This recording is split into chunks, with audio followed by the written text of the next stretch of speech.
말씀, 예언 말씀, 우리 갈라디아 3장 9절인가요? 다 같이 할까요? 그러므로 시작. 그러므로 믿음으로 말미암은 자는 믿음이 있는 아브라함과 함께 복을 받느니라. 아브라함이 받은 복이 뭐죠? 창세기 12장 2절. 내가 너로 큰 민족을 이루고 내가 너로 복을 주고 내 이름을 창대케 하고, 그 다음 뭐라 그랬네? 너는 복의 근원이 될지라. 여러분, 이 가정예배 순서 오늘 한 페이지를 펴보시면 암송선구 맨 마지막 부분 5번이죠. 이번 주 암송할 것은 로마서 1장 16절. 우리 다 같이 한번 읽어볼까요? 시작.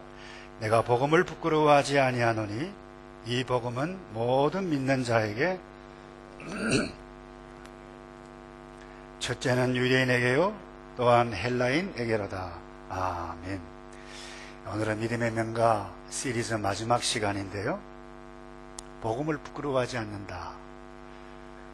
여러분, 믿음이 있는 사람은 복음을 부끄러워하지 않고요, 믿음의 명가를 세워가고 거기에 속해 있는 사람은 예수를 어떤 상황 가운데서도 부끄러워하지 않습니다. 오늘 본문에 스데반이 복음을 증거하다가 사내들인 공회원과 이 참관인들에게 성 밖에 끌려가서 돌에 맞아 순교를 하죠. 신앙 때문에 자기 목숨을 내어놓습니다. 이 보통 사람들은 이해가 납득이 안 될 것입니다. 왠가하면 보통 사람은 자기 행복을 위해서 살아가기 때문에 자기 행복을 포기하고 모든 것을 포기한다, 이해가 되지 않을 것입니다. 특별히 자기 행복 추구에 초점을 두는 대부분의 사람은 그 어떤 일이든지 나의 행복에 도움이 되지 않는다라고 하면 피하죠. 근데 아이러니한 것은 나의 행복에만 초점을 두고 살아가는 사람은 자기 행복을 고집하고 욕심부리다가 무리해서 불행을 자초한다는 것이 행복을 연구하는 전문가들의 견해죠. 재미있는 것은 자기가 다 할 수 있는 능력과 재물과 권세를 다 가지고 있어도, 이 부자를 한다 할지라도 자기 행복에만 추구하면 불행한데, 그 이유는 이 행복 연구를 하는 분들이 이렇게 글을 적었어요. 그들은 이미 돈으로 살 수 있는 행복을 다 만끽하고 있어서 더 이상 돈으로 행복을 살 여지가 없기 때문이다. 사실 뿐만 아니라 이 사람의 욕심을 채워줄 수 있는 그 어떤 존재, 그 어떤 것, 이 세상에는 없죠. 그래서 이분들이 그래요. 시장에 할 수 있는 모든 것을 다 하기 때문에 물릴 정도로 즐기다 보니까 이제 그런 것들로부터 행복을 얻을 수 있는 것이 없다. 한계에 다다랐다. 근데 여러분, 가난하든 부자이든 나의 행복 추구에 초점을 두는 것이 아니라 소중한 가치를 추구할 때에 진정한 보람도 만족도 행복도 기쁨도 누릴 수 있는 것입니다. 이런 의미에 있어서 믿음의 가문에 속해 있는 사람, 나의 행복만에 추구하는 이 초점이 있는 사람이 아니라 중요한 가치에 초점을 두고 살아가는 사람이죠. 그 가치가 무엇인가요? 예수예요. 하나님의 뜻이에요. 하나님의 영광이에요. 여러분, 스데반은 이 예수를 증거하다가 순교 자리까지 선택한 것은 예수를 위해서 사는 것이 가장 소중한 가치로 자기 생에 여겼기 때문에, 그래서 예수 믿는 사람은 예수를 부끄러워하지 않아요. 예수를 증거합니다. 이런 의미에 대해서 우리 목장이건 예수 믿는 가정이건 우리 하늘의 교회이건, 교회는 신교단체가 아닙니다. 예수를 증거하는 믿음의 형제 자매들, 그것을 교회라 그래요. 그래서 믿음의 명가에 속한 사람은 신앙을 나의 자녀, 나의 후손들에게 물려줄 뿐만 아니라 이 복음을 부끄러워하지 아니하고 이웃에게, 예수 믿지 않는 사람들에게 어떤 상황 가운데서도 증거하는 것. 그래서 믿음에 속한 사람은 복음을 부끄러워하지 않습니다. 여러분, 세상에서 가장 행복한 사람이 누굴까요? 내가 목숨을 내어놓아도 아깝지 아니할 그 사명, 그 가치가 있는 사람 아닌가요? 여러분, 믿음의 명가 시리즈를 제가 처음에 시작하면서 모세의 가정을 함께 나누었죠.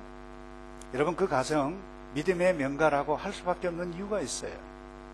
엄마 아빠의 선택뿐만 아니라 모세의 선택한 것을 보면 정말 믿음의 명가인 것을 알 수 있기 때문에, 여러분, 바로의 그 권세 앞에 하나님의 뜻, 내가 낳은 내 아들을 나일강에 죽이는 것은 하나님의 창조 질서에 어긋난다. 하나님의 뜻을 선택했어요.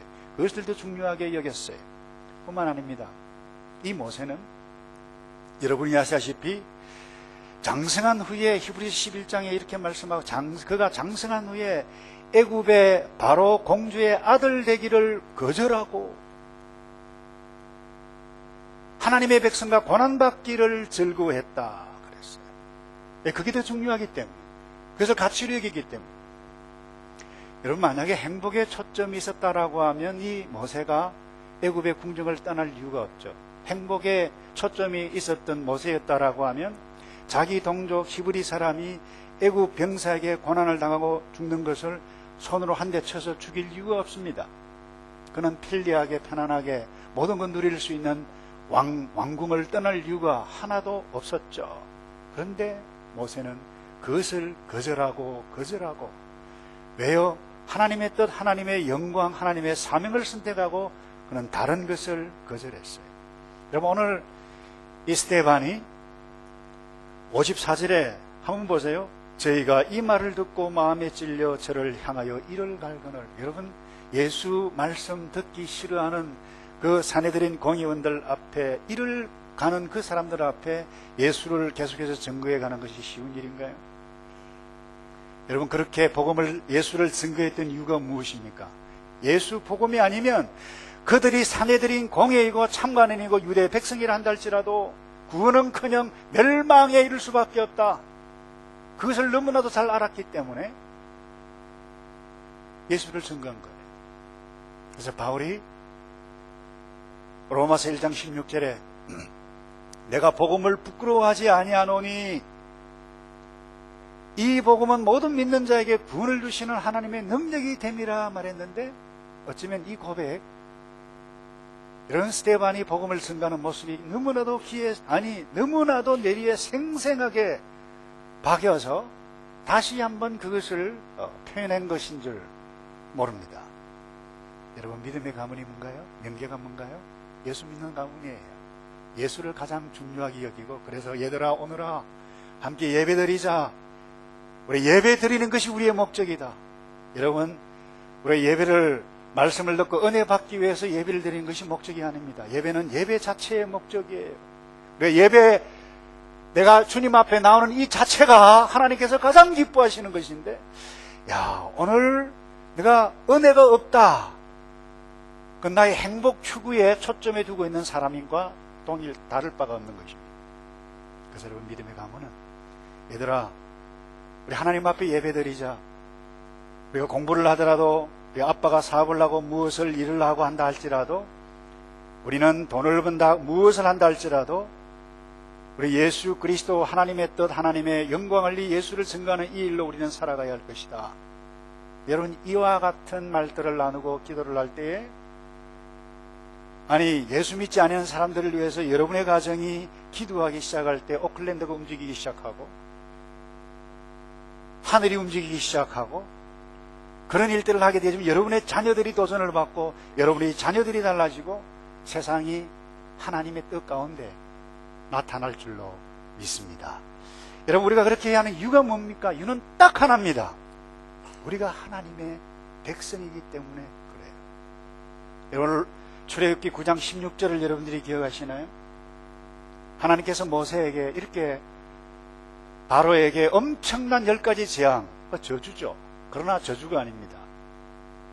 저주처럼 보일 것입니다. 당시에는. 그러나 하나님이 어떤 분인가라고를 드러내기 위해서 이스라엘 백성들을 통해서 보여주시는데 뭐라고 말씀하셨는가 하면, 다 같이 읽어볼까요? 시작. 내가 너를 세웠으면 나의 능력을 내게 보이고 내 이름이 온 천하에 전파되게 하려 하였음이니라. 여기 너는 모세죠. 나의 능력 하나님이죠. 모세와 이스라엘을 부르신 이유가 무엇입니까? 그들에게 능력을 보이신 이유가 무엇입니까?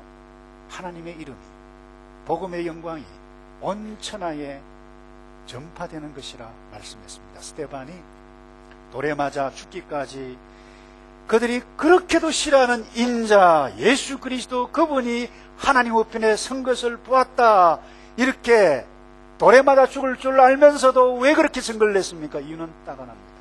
모든 족속으로 가서 제사를 삼아라, 땅끝까지 이르러 내 증인이 되라, 이 예수님의 유언과 같은 말씀 때문입니다. 그래서 여러분, 우리가 어떤 상황, 어떤 이유에든지 우리가 복음 증거하는 일을 기피하거나 부끄러워한다면 우리의 정체성을 부인하는 것입니다. 여러분, 초대교회 때는 특별히 이때도 마찬가지입니다만은 복음서, 사도행전 1세기 2세기 때는 기독교는 여러분 인기가 없었습니다. 부끄러움을 당했습니다. 오해를 받았습니다. 저 식인종들 아냐? 이 피, 내가 너희를 위해서 흘린 이 피를 마시는 자마다, 그러니까 누가 엿듣다가 야, 저 식인종들 아냐? 저 죽일 사람들 아냐? 매력이 없었습니다. 오해를 받았습니다. 여러분, 그럼에도 불구하고 그들은 예수 그리스도를 증거했습니다. 세월이 많이 흘렀습니다. 2013년입니다. 여러분, 예수 믿는 사람 가운데도 예수를 말하기를 부끄러워하는 사람들이 여기저기 나타나는 것 같아요. 예수 말하면 창피하다고 생각하는 사람들이 있는 것 같아요. 여러분, 생각 잘 하셔야만 합니다. 세상 사람들이 뭐라고 인식하든 나를 구원하신 하나님,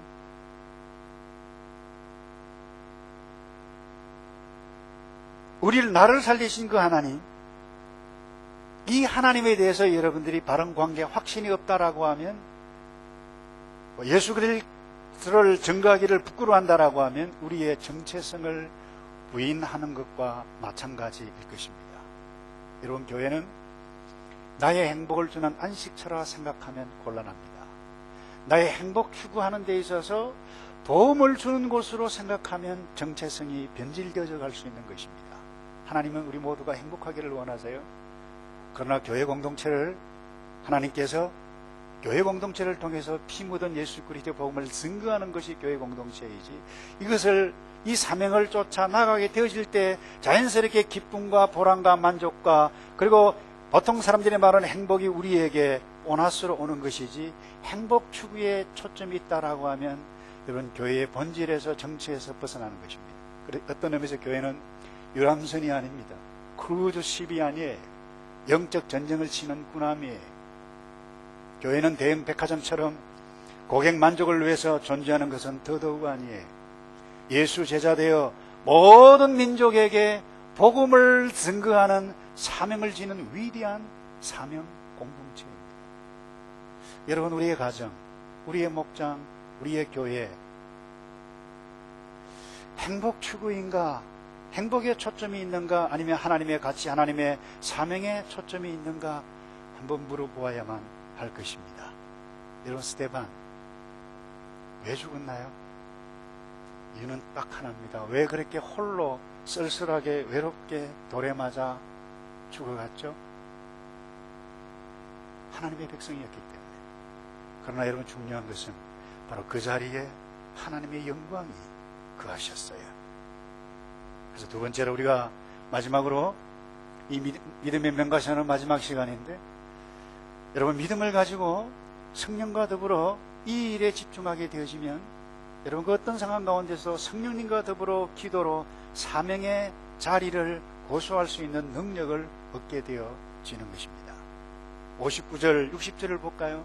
저희가 돌로 스데반을 치니 스데반이 부르짖어 가로되 주여시여 내 영혼을 받으시옵소서 하고 무릎을 꿇고 크게 불러 가로되 주여 이 죄를 저들에게 돌리지 마옵소서, 이 말을 하고 자니라.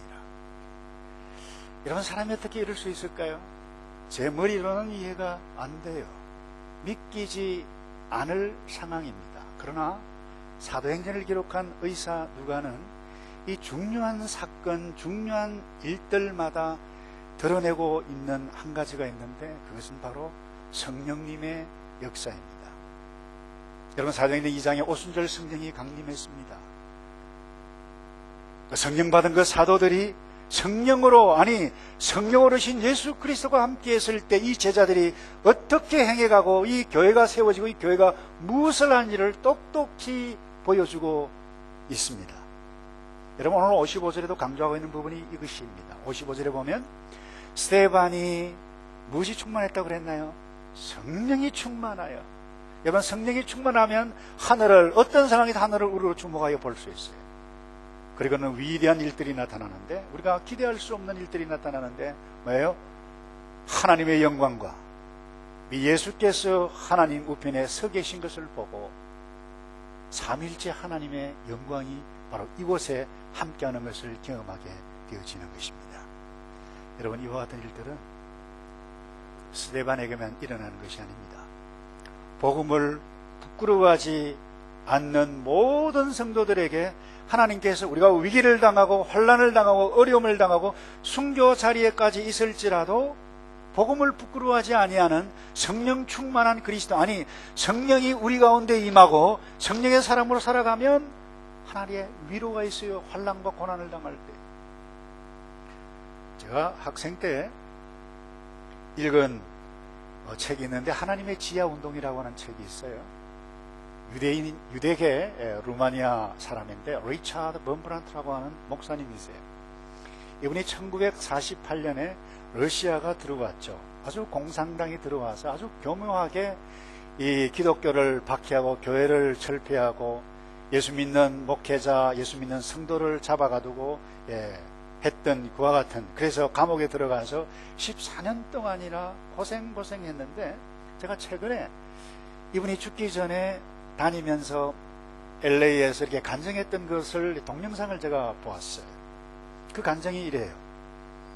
나는 오전 5시부터 오후 10시까지 꼿꼿한 제사로 이렇게 앉는다는 거예요. 벽에 기대지도 못해요. 여러분이 턱도 못 대요. 눈도 못 감아요. 그러면 때려요.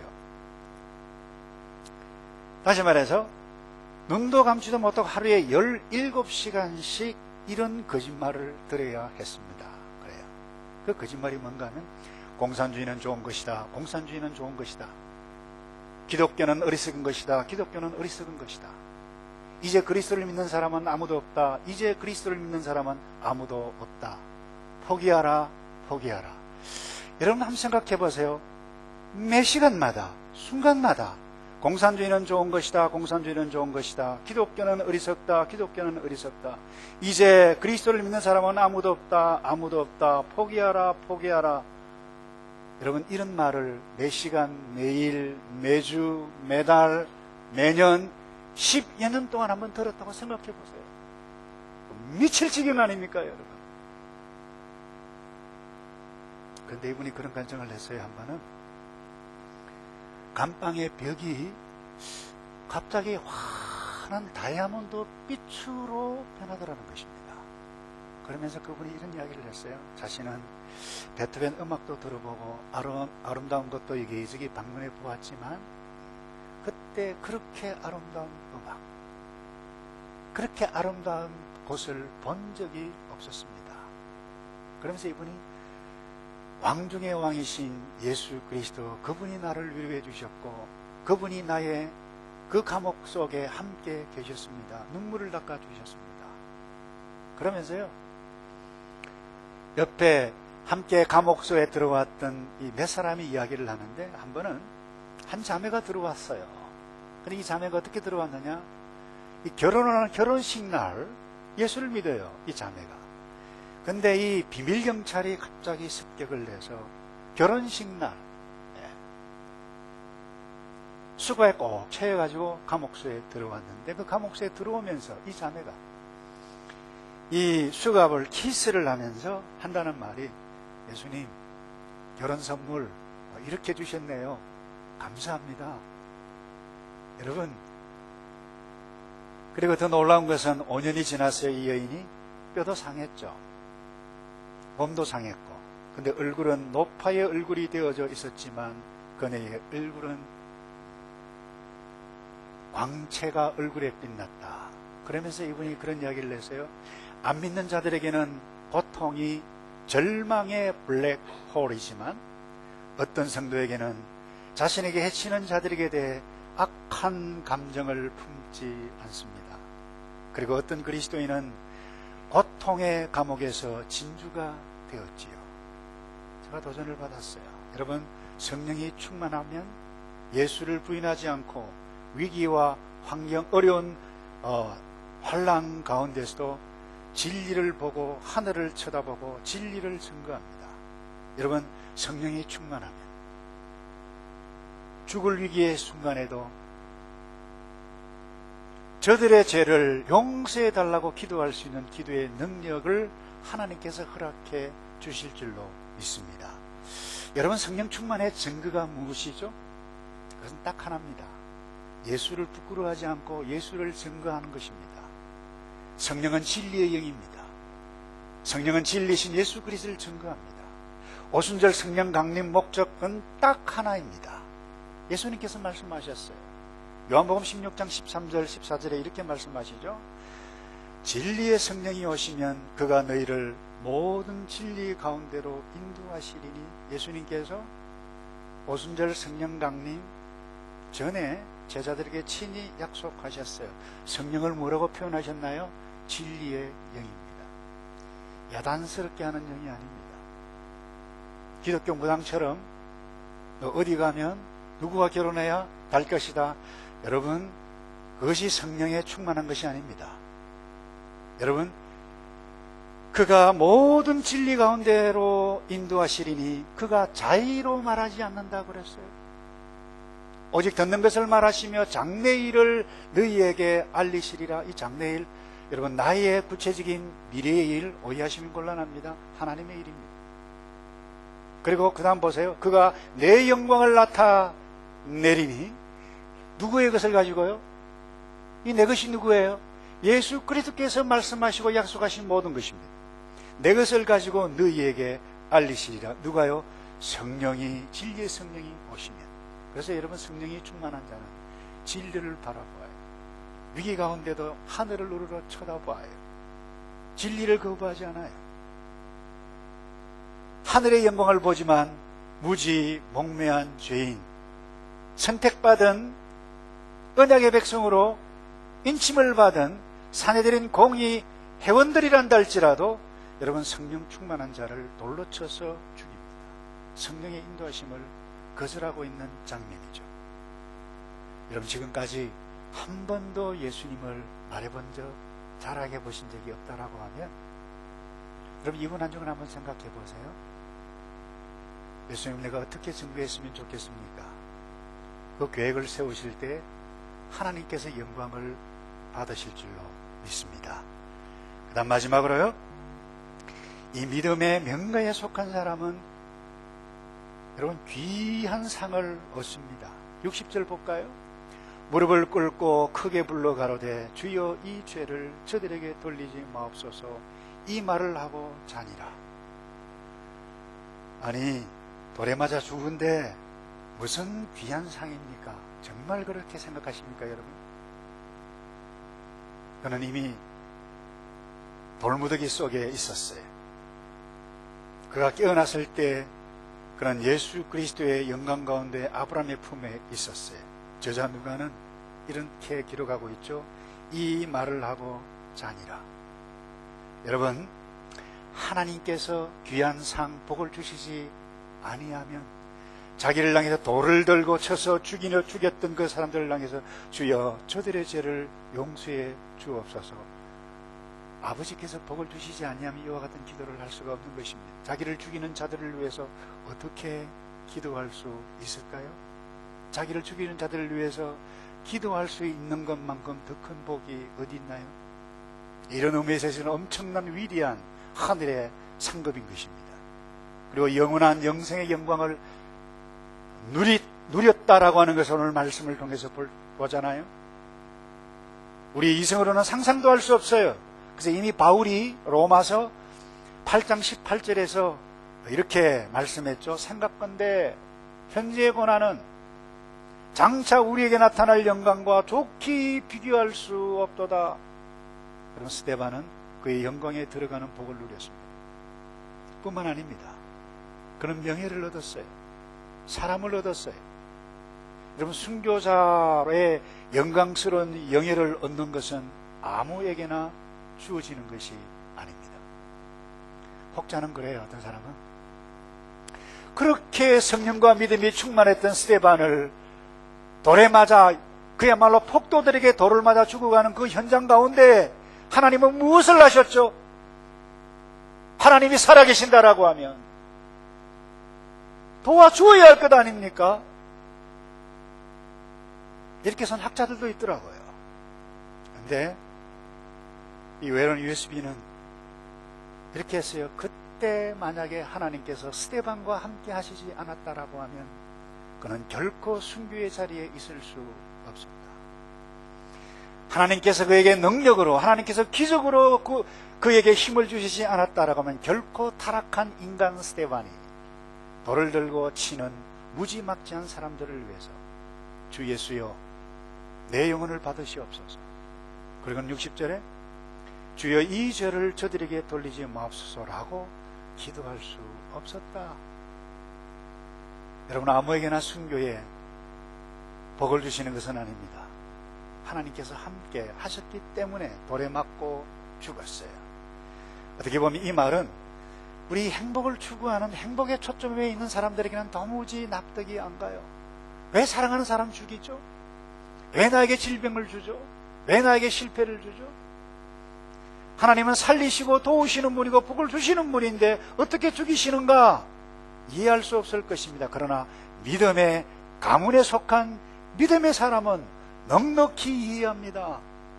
그래서 믿음은 나의 상식, 나의 생각을 따르는 것이 아니라 하나님의 뜻, 섭리가 옳은 줄로 알고 지금은 이해가 안 돼도 따르는 자,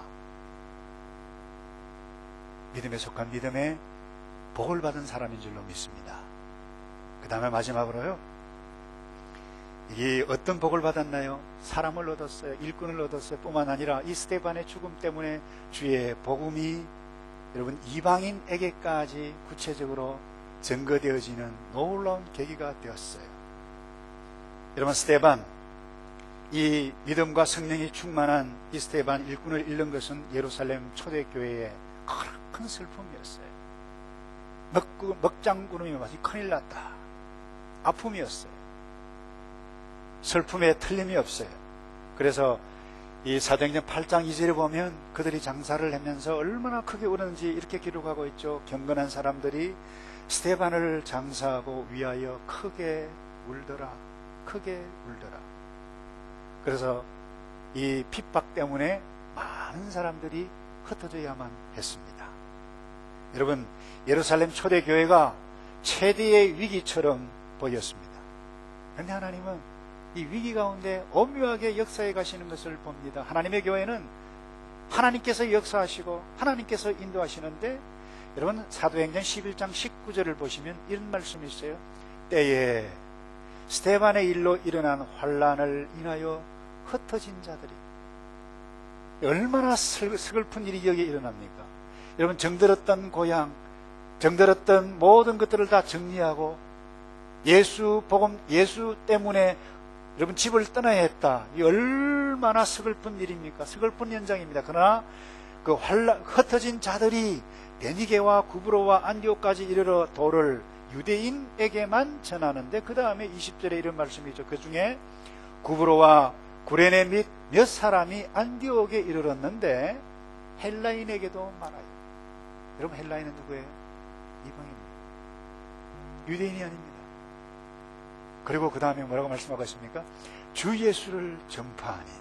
여러분, 이 놀라운 일이, 예수님께서 그렇게 부탁하셨던 말이 이 스데반의 순교를 통해서 선교가 일어나고 있는 것을 보게 되어집니다. 여러분, 인간의 눈으로 보면 실패한 것처럼 보였어요. 그러나 여러분, 그 실패를 통해서 위대한 하나님의 구원의 역사를 이루어 가시고 있는 현장을 저와 여러분이 똑똑히 목격하고 있지 않습니까? 제가 여러분에게 묻겠습니다. 여러분, 믿음이 있는 사람이라고 하면 믿음이 있는 사람도 실패할 수 있어요. 여러분, 무엇에 실패했나요? 사업에 실패했나요? 무엇에 실패했나요? 여러분, 그 실패 속에 놀랍게 일해 가시는 하나님의 구원 역사 승리가 있음을 믿으시기를 축복합니다. 여러분, 믿음의 눈으로 살피는 믿음의 명가에 속한 사람으로 살기를 주님의 이름으로 축복합니다. 여러분, 스데반의 순교를 통해 얻는 더 놀라운 상은 사도 바울이에요. 여러분이 스데반이 피를 흘리면서 처절하게 죽어가는 그 현장 가운데 누가 있었느냐? 피 끓는 청년 사울이 있었어요. 왜 옆에 있었는 줄 아십니까? 출세하기 위해서, 자기의 행복을 추구하기 위해서 사내들인 공회 그 옆에서 가말리알 선생님, 랍비 수제자였어요. 옷을 벗고 돌을 들고 치료하는 그 옷을 맡고 있는 사람이었어요. 스데반의 죽음을 당연히 여겼어요. 8장 1절 볼까요? 사울이 그의 죽임당함을 마땅히 여기더라라고 생각을 했던 청년. 그러나 여러분 한번 생각해 보세요. 그 스데반의 죽음이 얼마나 인상적이었는지 저는 개인적으로, 아니 학자들도 그렇게 생각해요. 그 인상이 뇌리에 너무나도 강하게 남아있어 결코 잊을 수가 없었을 것이라고 했어요. 그런데 세월이 흘렀습니다. 정말 이상한 일이 일어났어요. 그 예수를 믿었어요. 그리고는 사내들인 공회 앞에 돌에 맞아서 죽었던 스데반이 하고 있던 일들을 누가 하고 있어요? 이 사울이 하고 있는 거예요. 여러분, 사도행전 22장 20절에 이런 말씀이 있습니다. 또 주의 증인 스데반의 피를 흘릴 적에 내가 곁에 서서 찬송하고. 이런 감동적인, 이런 대역전 드라마가 어디에 있어요? 여러분, 스데반 죽었을 때 마땅히 여겼는데 이제는 주의 증인 스데반의 피. 그러면서 나는 사울아, 바울아, 너 공부를 너무 많이 해서 미쳤도다, 정신이 나갔도다. 그래서 아니요, 나가 돌아간 것이 아닙니다. 나는 진리를 증거하고 있습니다. 예수를 부끄러워하지 않습니다. 여러분, 그는 스데반과 똑같이 유대인들과 공회 앞에 증거합니다. 여러분, 그가 스데반이 전한 예수 그리스도를 증거하는 일꾼이 되었죠. 죽음을 두려워할 줄 모르는 일꾼이 됐어요. 바울 역시 순교당했습니다. 여러분, 이런 아름다운 열매, 이것 위해서 예수님께서 저와 여러분을 부르시고 이 사명을 위해서, 이 가치를 위해서 멋지게 남은 생에 살아가 여러분의 자녀가 이 복을 받고 영광스러운 이 하나님의 나라에 들어가는 저와 여러분 되기를 주님의 이름으로 축복합니다. 같이 기도하겠습니다. 아버지, 예배 통해서 죽임당하신 어린 양 찬송케 하심을 감사합니다.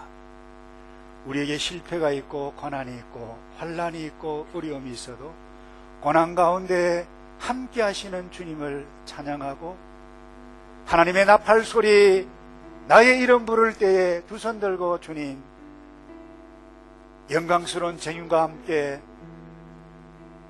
영원한 천국에 갈 소망을 붙잡고 이 땅에 내가 어떤 일들을 만날지라도 하나님의 섭리, 하나님의 뜻, 예수를 부끄러워하지 아니하고 살아가는 믿음의 명가, 행복의 명가도 중요하지만 믿음의 명가 이루어갈 수 있는 주의 백성들만 되게 도와 주시옵소서.